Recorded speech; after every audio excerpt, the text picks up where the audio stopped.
Welcome back to the Bitcoin Street Journal podcast. TGIF, I'm your host, Anna, reporting live from Bitcoin Street, where the signal is pure, the Crocs are custom, and we always keep our keys, not your coins. Bitcoin price check. As we go live, Bitcoin is trading at $102,345 with a market dominance of 61.6%. We're still well into the six-figure club and just getting started. Halving Watch. With block rewards cut to 3.125 BTC, new supply is drying up faster than Peter Schiff's arguments at a Bitcoin conference. Scarcity is up, conviction is climbing, and whales are swimming, not selling. Headline 1, Hackers versus Coinbase. Hackers are demanding $20 million in Bitcoin from Coinbase, threatening to leak customer data. But Coinbase isn't folding. CEO Brian Armstrong isn't backing down. Instead, they're offering a $20 million bounty for tips leading to the attackers. Now that's what we call flipping the script. And it doesn't stop there. The Coinbase breach highlights not only the evolving sophistication of cyber attacks, but the resilience of Bitcoin native companies. The fact that Coinbase's security team was able to isolate, respond, and neutralize without compromising private keys or funds is a huge testament to hardened, self-custody-focused architecture.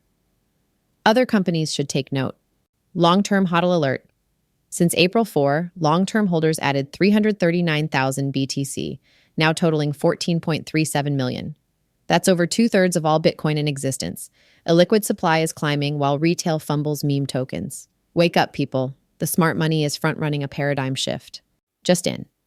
The UK-based Coincilium Group raised £1.25 million to adopt a full-blown Bitcoin treasury strategy. Meanwhile, DDC Enterprise in China is planning to scoop up 5,000 BTC. And in Brazil, Melios is transforming into the country's first public Bitcoin treasury company. Bitcoin is no longer fringe, it's fiscal policy. Sovereign wealth moves. Abu Dhabi's Mubadala Fund now holds over $408 million worth of BlackRock's Bitcoin ETF. Add that to China's strategic stack and Russia's central bank announcement. Bitcoin is officially outperforming everything else. Bitcoin beats gold. Again. New data shows that a $1.50 weekly DCA into Bitcoin since 2018 crushes gold's returns. America's new standard? 49.6 million Americans now own Bitcoin. That's more than gold holders. The orange coin is no longer a rebellion. It's a replacement. In other news, Bitcoin Crocs are back. The third official Bitcoin Crocs shoe has launched. Yes, Bitcoin now has streetwear. What a time to be alive. From Satoshi socks to BTC slides, the fashion of freedom marches forward. Michael Saylor said it best. Sell a tooth if you must, but keep the Bitcoin. Is it extreme? Sure. But we live in a clown world, and Bitcoin is the exit. Mexican billionaire Ricardo Salinas says, think 10 years ahead and buy all you can.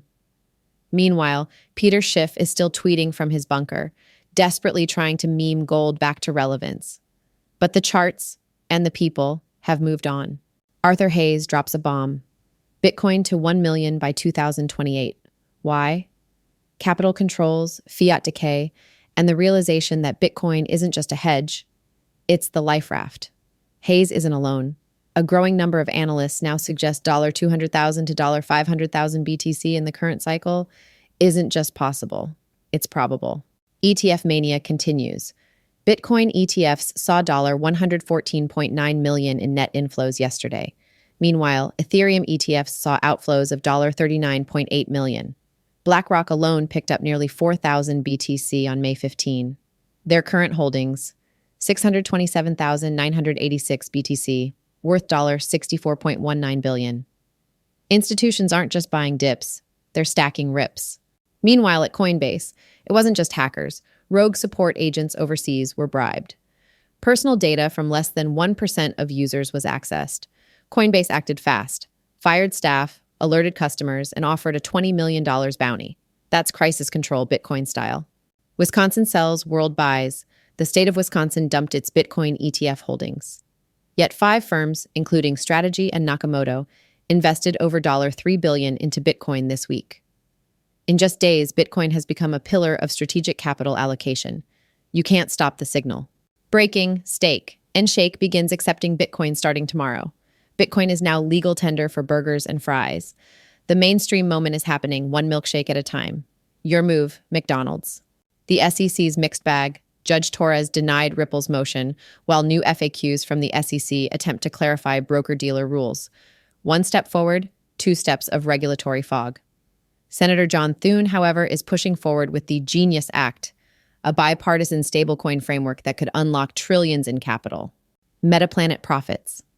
Japan's Metaplanet has leveraged its 5,000-plus BTC stash to generate $4 million in quarterly profit. Let that sink in. Holding Bitcoin made them profitable. Shareholders call it unconventional. We call it genius. More international moves. The Chinese firm Adentax is eyeing an $800 million Bitcoin acquisition. Russia's central bank calls Bitcoin the best-performing asset. In the UAE, a $1.4 trillion investment commitment to the U.S. is paired with strategic Bitcoin ETF plays. The world is buying while some U.S. regulators are still drafting memos. Shout-out time to Michael Saylor for reminding us that diversification is for people who don't understand exponential assets. To Satoshi Nakamoto, wherever you are, thank you for the best code ever written. And to Peter Schiff, you've got shiny rocks, we've got protocol-based monetary truth, no hard feelings. Bitcoin by the numbers. 100,000 BTC moved off exchanges in the last 21 days. ETF inflows nearing 320 million in a single day. 14.37 million BTC are now classified as illiquid. BTC dominance dipped slightly as Ethereum and alts gained steam, but the king remains unchallenged. Value for value reminder, if this episode delivered signal, zap us some SATs, share the pod, stream it on fountain.fm, share, discover, and support over 4 million podcasts and emerging artists, powered by Bitcoin and Nostr. Final word, Bitcoin isn't speculation anymore. It's infrastructure, policy, and purpose. While fiat systems stall and flail, Bitcoin just keeps producing blocks, unbothered, uncensored, and unbroken. Bitcoin doesn't care who's president, who's in power, or who's on CNBC. It runs on math, not mood. This is Anna, signing off from the Bitcoin Street Journal podcast, where we anchor the truth, one block at a time. Stay sovereign, stay signal. See you on the next block.